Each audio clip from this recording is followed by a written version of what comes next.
রব্বুল আলামিন বলছেন, মানুষ কি এ কথা চিন্তা করে নিয়েছে?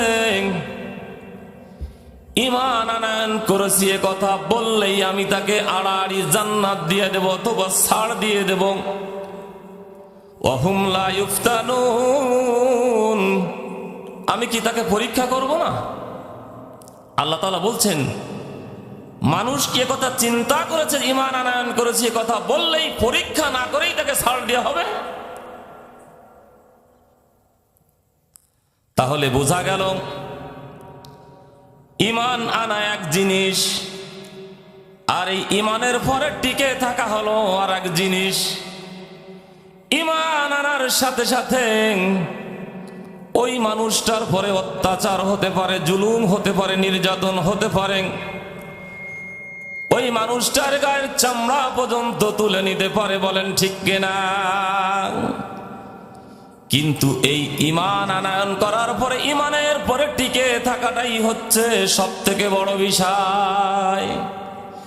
আল্লাহ তাআলা তাই তো বলেছেন, হাসিবান নাস, মানুষ কি কথা চিন্তা করে, আইয়ুতরাকু, তারা পরিত্রাণ পেয়ে যাবে, তারা ছাড় পেয়ে যাবে, আইয়াকুলু আমান্না, যদি তারা বলে আমরা ঈমান আনয়ন করেছি, ওয়াহুম লা ইফতানুন, আল্লাহ বলে আমি কি তাকে পরীক্ষা করব না? তাহলে মূল সারাংশ হলো, আল্লাহ সুবহানাহু ওয়া তাআলা বলছেন, মানুষ কি কথা চিন্তা করে নিয়েছে যে ঈমান আনয়ন করেছে কথা বললেই তাকে পরীক্ষা না করে আমি ছাড় দিয়া দিব।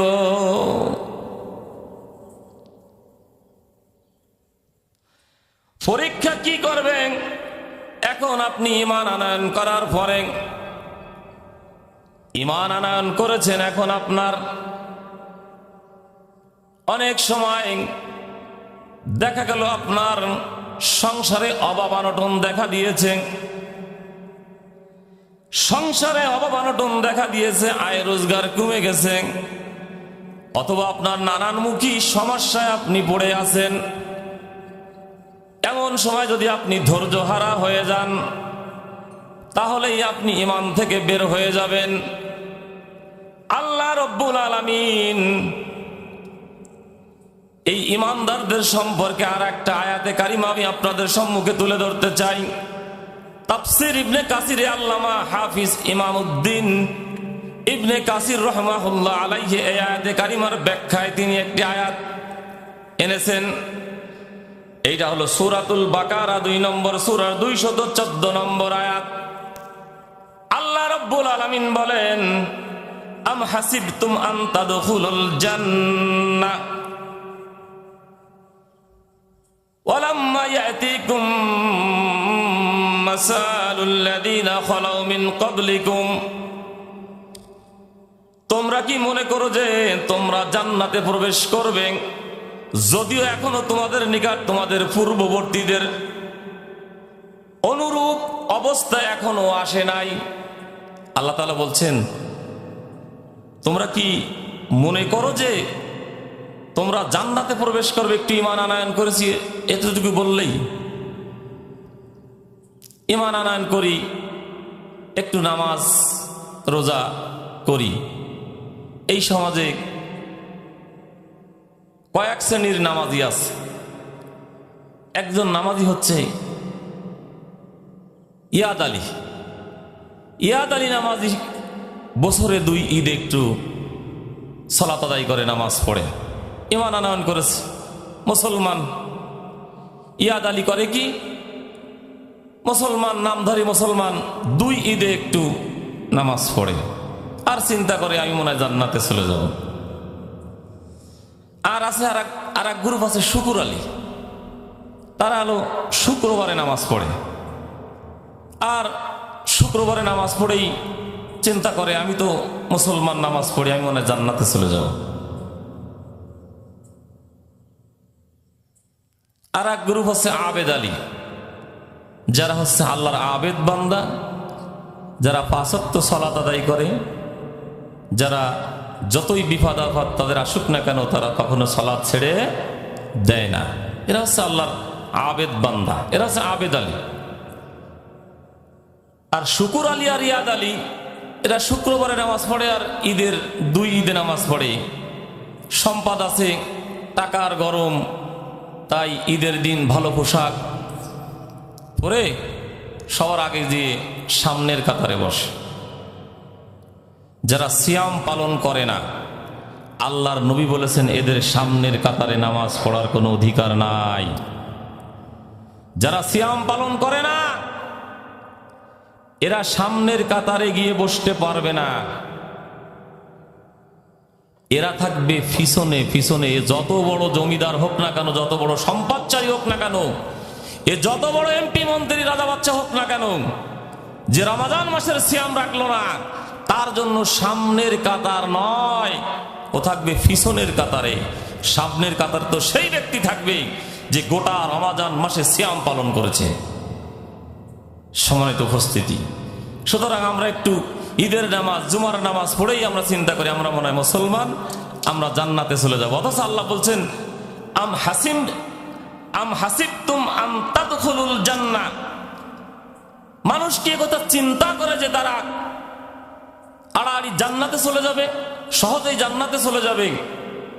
ওয়ালাম্মা ইয়াতিকুম মাসালুল লাযিনা খালাউ মিন ক্বাবলিকুম, অথচ যুগে যুগে যত নবী রাসূল গত হয়ে গেছে, এই যুগে যুগে যত নবী রাসূলদের উম্মতরা ঈমান আনয়ন করেছিল, তাদেরকে আল্লাহ তাআলা যেই ধরনের পরীক্ষা করেছেন, তাদের যেই অবস্থা হয়েছিল, সেই অবস্থার কোনো কিছুই এখন তোমাদের হয় নাই, সেই পরিস্থিতির কোনো কিছুই এখন তোমাদের আসে নাই। অথচ তোমরা চিন্তা করছো যে জান্নাতে চলে যাবে। জান্নাত কি এত সহজ? কেমন অবস্থা তাদের হয়েছিল? আল্লাহ রাব্বুল আলামিন বলছেন, আল্লাযীনা খালাউ মিন ক্বাবলিকুম মাসসাতুহুমুল বাসাউ ওয়াদ-দুররা ওয়াজুলজিলু হাত্তা, এদের পরিস্থিতি এমন হয়েছিল, এদেরকে আল্লাহ তাআলা এমন পরীক্ষা করেছিলেন, এই মানুষগুলোর অর্থ সংকট, দুঃখ, ক্লেশ তাদের এত বেশি পেয়েছিল, এদেরকে আল্লাহ তাআলা অর্থ সংকট এত বেশি দিয়েছিলেন, এদেরকে দুঃখ এত বেশি দিয়েছিলেন, এদের ক্লেশ এত বেশি পেয়েছিল, এদের কষ্ট এত বেশি হয়েছিল যে ইয়াকুলুর রাসূল, শুধু তারা না, ওই ঈমান আনয়নকারী ওই মুমিনরা না, তাদের রাসূল সহ ওয়াল্লাযীনা আমানু মাআহু, তাদের রাসূলের সাথে যারা, রাসূলের কাছে যারা ঈমান আনয়ন করেছিল এবং যারা রাসূলের সাথে ছিল, ইয়াকুলুর রাসূল, তাদের রাসূল, এবং ওয়াল্লাযীনা, এবং যারা আমানু ঈমান আনয়ন করেছিল, মাআহু, যারা রাসূলের সাথে ছিল, তারা চিৎকার করে বলে উঠেছিল, মাতা নাসরুল্লাহ, কখন আল্লাহর সাহায্য আসবে। বুঝতে পারছেন কি বলছেন? তাদের দুঃখ কষ্ট এত বেশি পেয়ে বসেছিল, তারা এত অর্থ সংকট, এত দুঃখ, এত ক্লেশ তাদেরকে পেয়ে বসেছিল, যারা ঈমান আনয়ন করেছিল তারা বলতে বাধ্য হয়েছিল, মাতা নাসরুল্লাহ, আল্লাহর সাহায্য কখন আসবে। সম্মানিত উপস্থিতি, আপনি একটু ফিলিস্তিনের দিকে তাকান। ফিলিস্তিনের মুসলমানদেরকে ওই ইহুদি নাস্তিকরা, ওই ইসরায়েলের বেঈমান নেতানিয়াহু, তাদের সৈন্যরা এই ফিলিস্তিনের অবস্থা এমন করেছেন, ফিলিস্তিনের মানুষের একটু থাকার জায়গা নেই, মাথা গোজার জায়গা নাই, এমনকি একটু তাবু গেড়ে গেড়ে যেখানে মাঠের মধ্যে থাকছে সেখানেও তাদের ওই ইসরায়েলের সৈন্যরা বোমা মেরে তাদেরকে উড়িয়ে দিচ্ছে, তাদের শিশুগুলোকে হত্যা করছে, তাদের নারীগুলোকে হত্যা করছে। এরা ভয়ে কম্পিত হচ্ছে, যেমন ভয়ে কম্পিত হয়েছিল যুগে যুগে যত নবী রাসূল এই পৃথিবীতে এসেছিল, এবং যুগে যুগে যত নবী রাসূলদের উম্মত, নবী রাসূলদের কাছে যারা ঈমান আনয়ন করেছিল, নবী রাসূলের প্রতি যারা ঈমান আনয়ন করেছিল, যারা এক আল্লাহকে বিশ্বাস স্থাপন করেছিল, তারা যেমন ভয়ে কম্পিত হয়েছিল, তাদের দুঃখ, দুর্দশা, অর্থ সংকট যেমন হয়েছিল, আজকে ফিলিস্তিনবাসীর দিকে তাকাইয়া দেখেন, ফিলিস্তিনবাসীর ঠিকই ওই একই অবস্থা।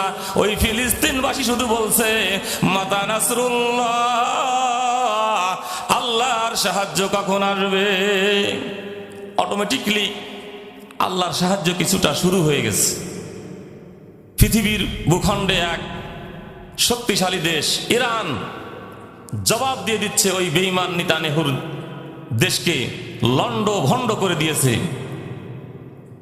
এই ইরানের শক্তিশালী মিসাইল, ইরানের শক্তিশালী ড্রোন, ইরানের যোদ্ধারা ওই বেঈমান নেতানিয়াহুর দেশের অসংখ্য স্থাপনা ধ্বংস করে দিয়েছে। তারাও এখন বিভিন্ন জায়গায় যে আশ্রয় নিচ্ছে, মাথা গোজার ঠাই করছে, ওই মাটির নিচে বাংকারে থাকছে। ওদেরকে আল্লাহ শিক্ষা দিচ্ছে, দেখ তোরা যে মুসলমান জাতিকে শেষ করেছিস, আজকে তোদেরও ঠিক এই একই পরিস্থিতি। সম্মানিত উপস্থিতি,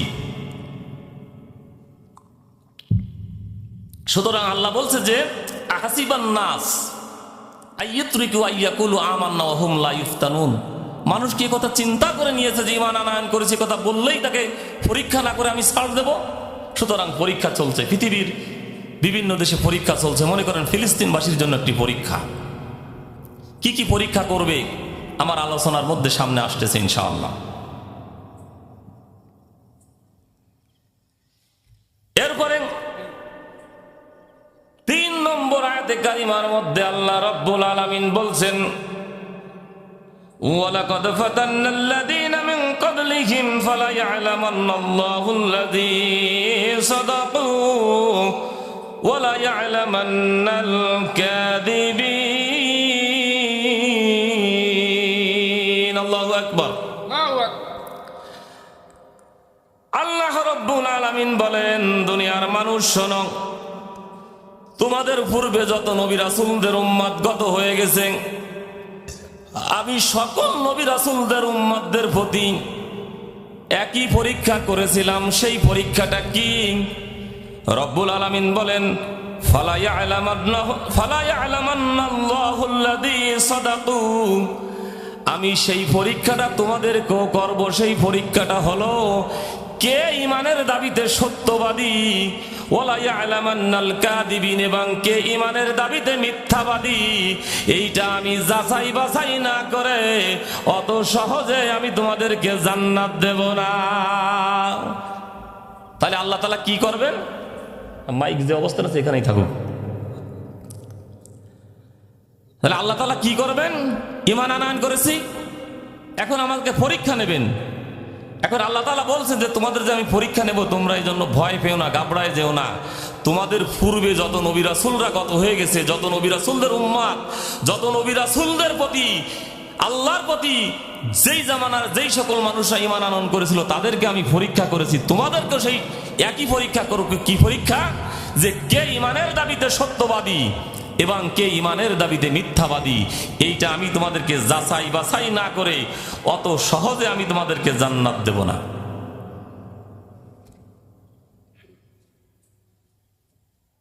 এখন আসুন, আমরা যে ঈমান আনয়ন করেছি, আমরা যে সালাত আদায় করি, আমরা যে সিয়াম পালন করি, আমরা যে পীরের মুরিদ হয়েছি, পীরের মুরিদ হয়ে আমরা সকাল সন্ধ্যায় জিকিরও করি, আমরা টুপি মাথায় দেই, পাগড়ি মাথায় দেই, আমরা মুসলমান দাবি করি। এখন আল্লাহ যে বলছে যে তুমি ঈমান আনয়ন করলেই তুমি মুসলিম না, ঈমান আনয়ন করলেই তোমাকে আমি জান্নাত দেব না, ঈমান আনয়ন করলেই তুমি খাঁটি মুসলমান হচ্ছ না, তোমাকে আমি যাচাই বাছাই করব, পরীক্ষা করব। পরীক্ষা না করে, তোমাকে যাচাই বাছাই না করে আমি ঈমানদার সার্টিফিকেট দেব না, এবং তোমাকে আমি অত সহজে জান্নাত দেব না। তাহলে জান্নাত পেতে গেলে আল্লাহর কাছে পরীক্ষা দিতে হবে। এখন আল্লাহ বলছেন যে আমি অবশ্য তোমাকে পরীক্ষা করব যে তুমি ঈমানের দাবিতে সত্যবাদী না ঈমানের দাবিতে মিথ্যাবাদী। ফালা ইয়া'লামান্নাল্লাহুল্লাযী সাদাকু। আল্লাহ তাআলা বলছেন আমি তোমাদেরকে অবশ্য পরীক্ষা করব যে তুমি ঈমানের দাবিতে সত্যবাদী, ওয়ালা ইয়া'লামান্নাল কাযিবিন, না ঈমানের দাবিতে মিথ্যাবাদী। এটা আল্লাহ তাআলা পরীক্ষা করবে। এখন আসুন, আমরা যে ঈমান আনয়ন করেছি, আমরা যে ঈমানের দাবিতে মুসলমান দাবি করি, আমরা যে ঈমানের দাবিতে সত্যবাদী, আমি যে আমার বিশ্বাসে অটল, যে আমি ইসলাম গ্রহণ করেছি, ঈমান আনয়ন করেছি, আমি যে ইবাদত বন্দেগী যা কিছু করতেছি, আমি যে নামাজ রোজা যা কিছু করতেছি, এর দিয়ে মনে আমি জান্নাতে চলে যাব। এখন জান্নাতে যেতে পারবো কি পারবো না, আসুন আমরা এই ব্যাপারে একটু খেয়াল করি। আপনি ঈমান আনয়ন করেছেন, নিজেকে ঈমানদার বলে দাবি করেন, কিন্তু আপনার স্ত্রী মেয়ে বেপরদায় চলাফেরা করেন। আপনার স্ত্রী মেয়ে ঠোঁটে লিপস্টিক দিয়ে অশালীন পোশাক পরে মার্কেটে চলে যায়। আপনি এ ব্যাপারে কোনো ভ্রুক্ষেপ করেন না, আপনি এ ব্যাপারে কোনো তদারকি করেন না, অথচ আপনি নামাজ পড়েন, রোজা রাখেন, আপনি সকাল সন্ধ্যায় জিকির করেন, আপনি পীরের মুরিদ দাবি করেন, কিন্তু আপনার পরিবার আপনি মেইনটেইন করতে পারেন না। পরিবারে আপনার মেয়ে আপনার কথা শোনে না, স্ত্রী আপনার কথা শোনে না, এরা বেপরদায় অশালীন কাপড় পরে, অশালীন পোশাক পরে, ঠোঁটে লিপস্টিক দিয়ে মার্কেটে যদি চলে যায়, আর আপনি যদি বলেন আপনি ঈমানদার, তাহলে আসলে আপনি ঈমানদার না, আপনি হচ্ছেন আল্লাহর ঘোষণা অনুযায়ী ঈমানের দাবিতে মিথ্যাবাদী।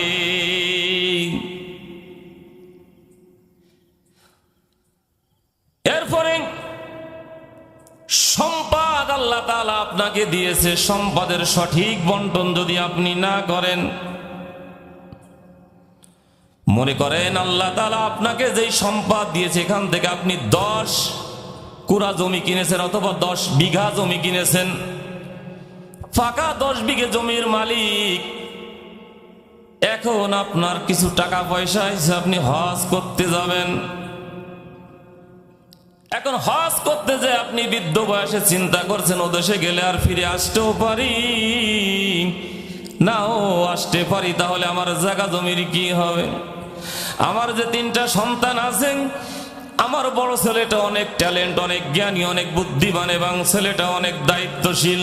এই জন্য বড় ছেলেটাকে বেশি ভালোবেসেন। বড় ছেলেটার নামে আপনি 7 বিঘা উইল করে দিয়ে গেলেন, দলিল করে দিয়ে গেলেন, এবং ছোট ছেলেটা একটু হাবাগোবাং, ছোট ছেলেটা ভালো বোঝে না, ছোট ছেলেটা একটু জ্ঞান বুদ্ধিতে দুর্বল।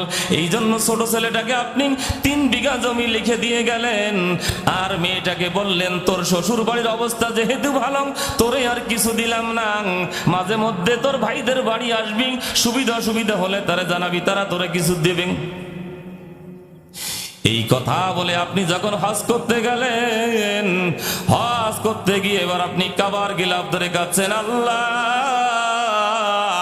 আমি বাংলাদেশ থেকে এসেছি অনেক টাকা পয়সা খরচ করে, ও রব্বুল আলামিন আমি আমার গিলাফ ধরে তোমার কাছে ক্ষমা চাচ্ছি গো আল্লাহ, তুমি দয়া করেন মেহেরবানি করে আমার জীবনের গুনাহগুলো মাফ করে আমাকে ক্ষমা করে দাও। আল্লাহ তাআলা বলে তুই একটু মর, তুই মর, তোর কাবার গিলাফ ধরে আমার এই মক্কা এসে কাদা লাগবে না, তুই একটু মর, তোরে সাইজ করার জন্য আমার ফেরেশতারা রেডি আছে। এ থেকে আপনি কি বুঝলেন? যে আপনি সম্পদের সুষম বন্টন করেন নাই, কারণ আপনার সম্পদ 10 বিঘা। আপনার যদি আল্লাহর ভয় থাকতো, আপনি যদি ন্যায় বিচারক হতেন, তাহলে 2 ছেলেকে 4 বিঘা করে দিতেন, আর মেয়েটাকে 2 বিঘা লিখে দিয়ে যেতেন। এরপরে বাঁচা মরার ব্যাপার আল্লাহর। এরপরে আপনি যদি কাবার গিলাফ ধরে কাঁদতেন, আরাফার ময়দানে যদি কাঁদতেন, আপনার দোয়া আল্লাহর দরবারে 100-এ কবুল হয়ে যেত, ঠিক না? তাহলে আপনি সম্পদের সুষম বন্টন করেন নাই। এই জন্য আপনি যে হজ করেন, নামাজও পড়েন, রোজাও রাখেন, যতই ইবাদত বন্দেগি করেন, আপনার কোনো ইবাদত, আপনার কোনো বন্দেগি, আপনার কোনো সালাত, আপনার কোনো সিয়াম, আপনার কোনো ইবাদত বন্দেগি আল্লাহর দরবারে পৌঁছাবে না।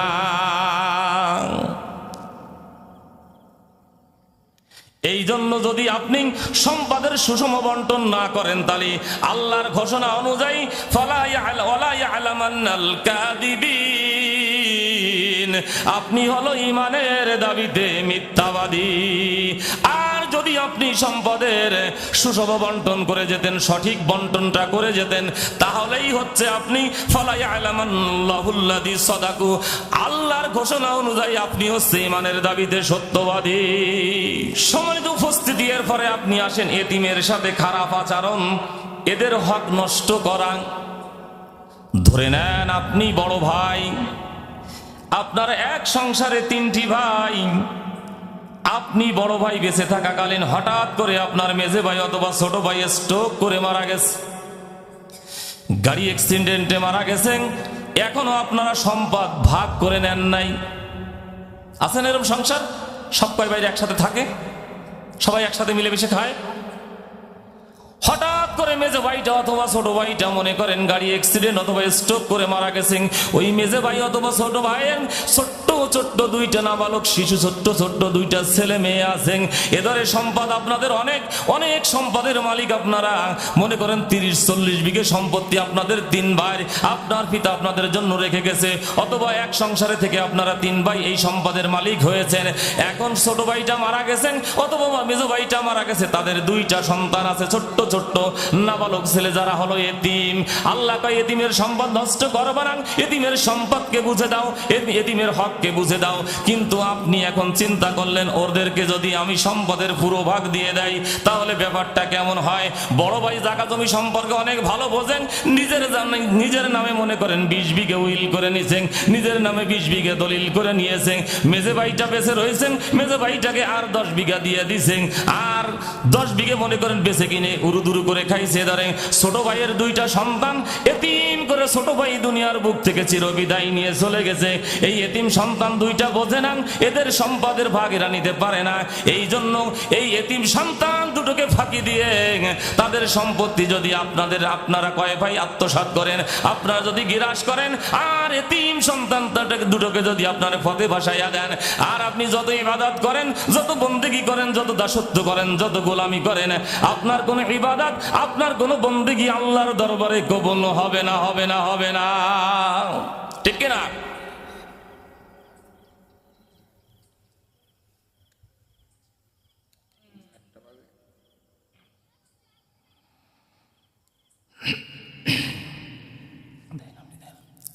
সময় তো উপস্থিতি শুধু তাই না, আল্লাহ রাব্বুল আলামিন যখন কাল কিয়ামতের ময়দানে যখন মানুষগুলোকে আল্লাহ তাআলা জাহান্নামের দিকে নিয়ে যাবেন,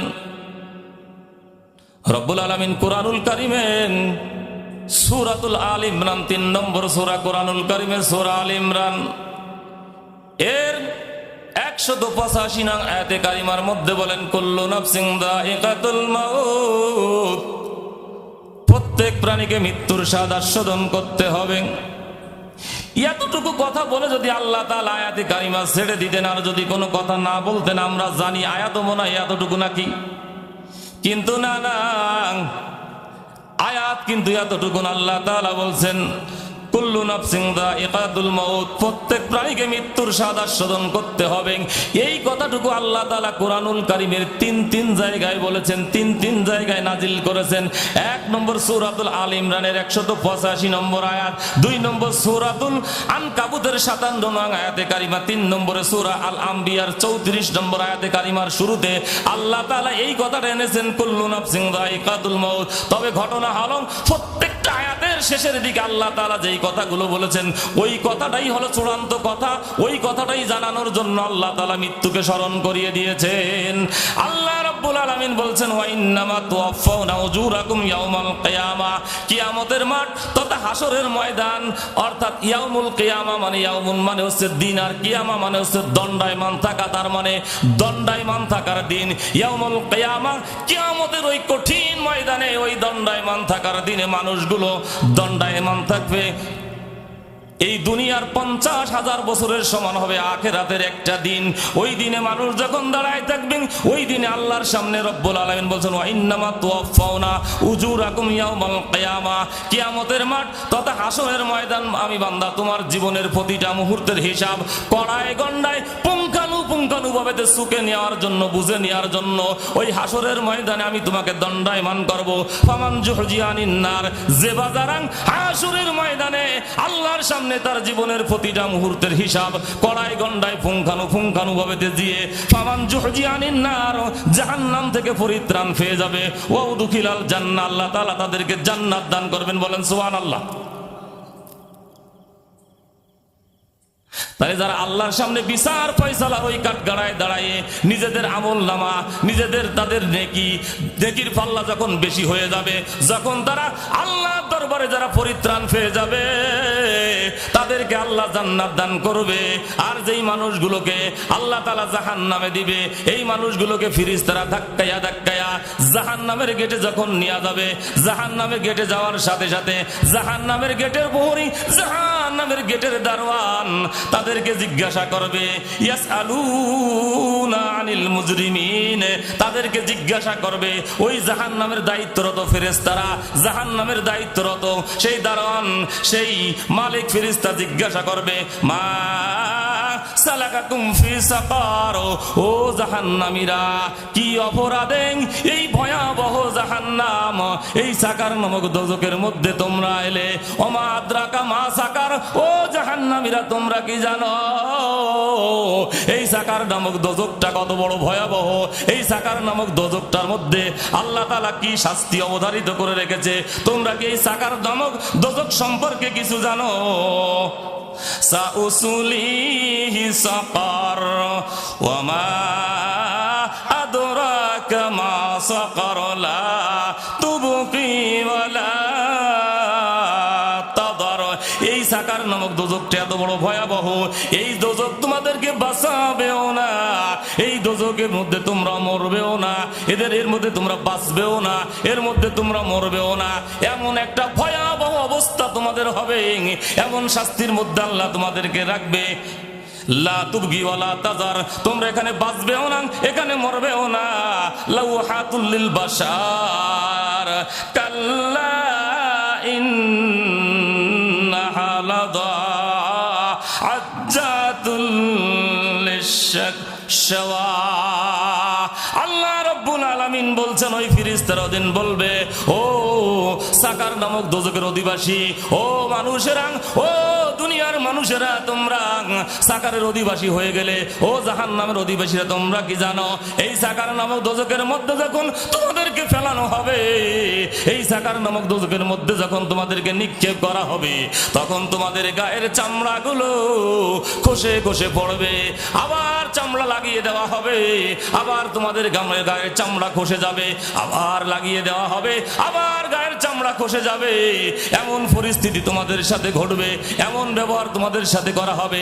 মা সালাকাকুম ফি সাকার, ও জাহান্নামীরা কি কারণে এই সাকার নামক দোজখের মধ্যে এলে?